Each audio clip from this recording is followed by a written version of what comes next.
Diamond Revolution 2 by Brandon Casata of Casata Games, copyright 2006 to 2007. What's this game all about? Let's see for ourselves.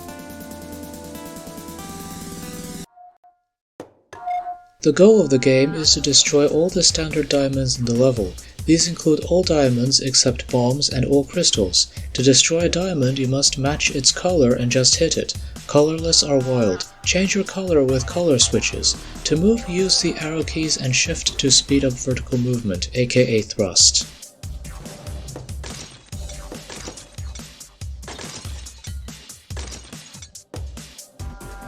It won't be long until you realize that this is yet another Crillion clone in the same vein as the Bound Around and Summerbound games I did walkthroughs of.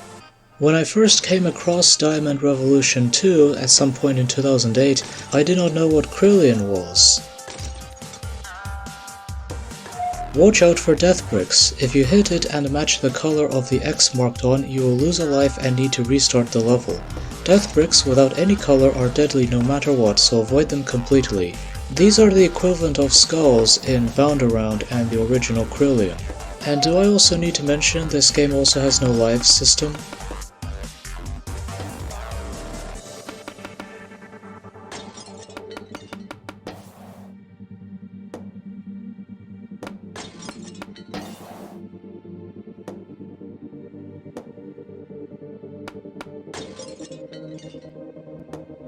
Crystals are a type of diamond that can only be destroyed when a crystal trigger that matches their color is hit.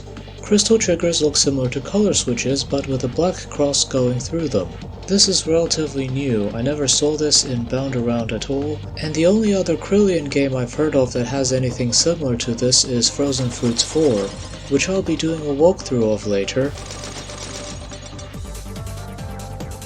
Many methods to destroy diamonds exist when smashing them isn't an option. Black diamonds, aka bombs, when hit, will change the reaction bricks have when you hit them. The reaction is simple, they blow up. Just about anything except concrete, steel, and ice can be destroyed by these bricks. These are like the hearts in Bound Around and Summerbound. And as we saw back there, the bomb behaves differently from the heart in Bound Around. In Bound Around, if the ball held the heart's power and touched another heart, then that other heart would break.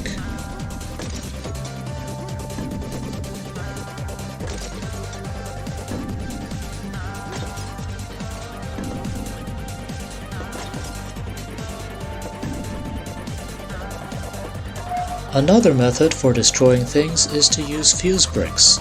Fuse bricks act like normal bricks, however if you use a bomb on them, a violent chain reaction is set off, destroying anything in its path except concrete, steel, and ice. Tornado diamonds aren't like any other. These kind of diamonds will fall when nothing is under them and pan across the floor when they land, destroying anything in their path, even you, so be careful. These are like the pumpkins in Bound Around and Summerbound. Doors are a type of brick that will not allow access unless you match the color indicated. Doors will not open if you don't match the color even if you were that color before. Neither these nor fuse bricks are present in Bound Around.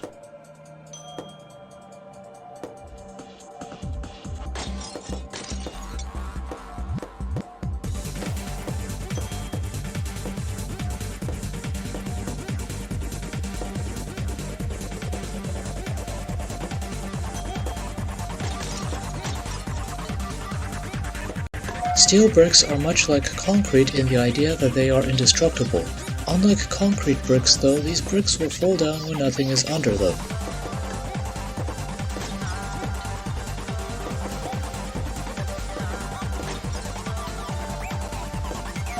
Freeze bricks are a type of brick that will lock the ball in a solid state that disables all movement ability until the ball hits a non-freeze surface, just like the ice in Bound Around. Hopefully it's not as frustrating. The last brick to introduce to you would be the one-way bricks. Taking a wild guess at what these bricks do, you might have come up with something really slick, like they only let you go the direction they point. Well, guess what? You were right.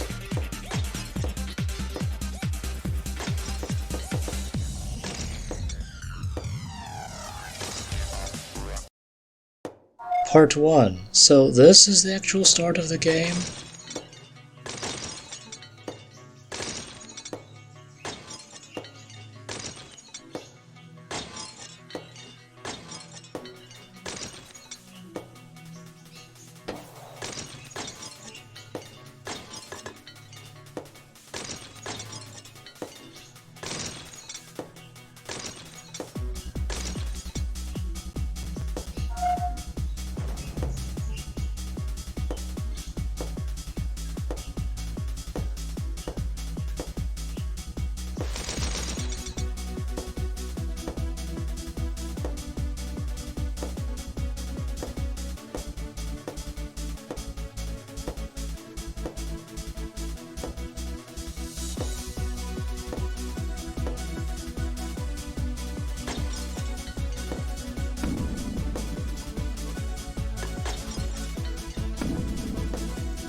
These spike enemies will only travel left and right or up and down. They won't lunge at you if they see you.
Just like in Bound Around, you can use bombs to destroy color switches.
At least Bound-Around does not have bottomless pits.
If you get in the way of a falling steel brick, you get crushed to death and have to restart. There's nothing like this in Bound-Around.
This was a rather interesting Crillion clone whose similarity to Bound-Around caught me off guard at first.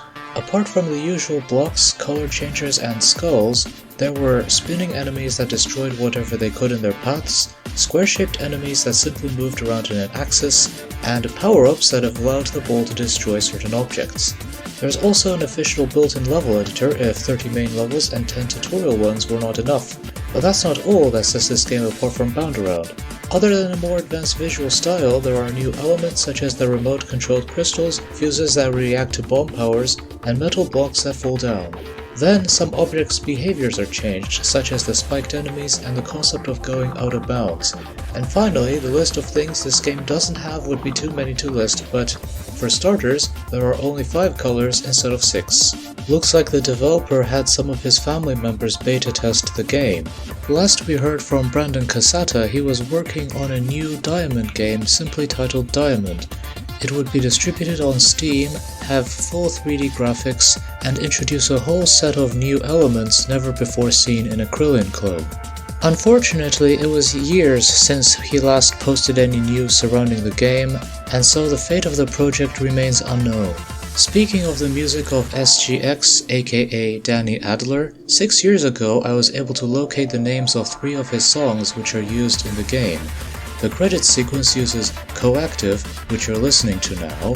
The tutorial levels use Haven, and Part 3, the level set in a cave, uses Deep Breath. The remaining 3 tracks have yet to be found. If any of you know their names, please leave a comment below. I'm especially looking for that music track used in Part 1, the level set in a forest. I guess now's the time to end off this video. I'm Joseph Nolet, and I'll see you in the next walkthrough.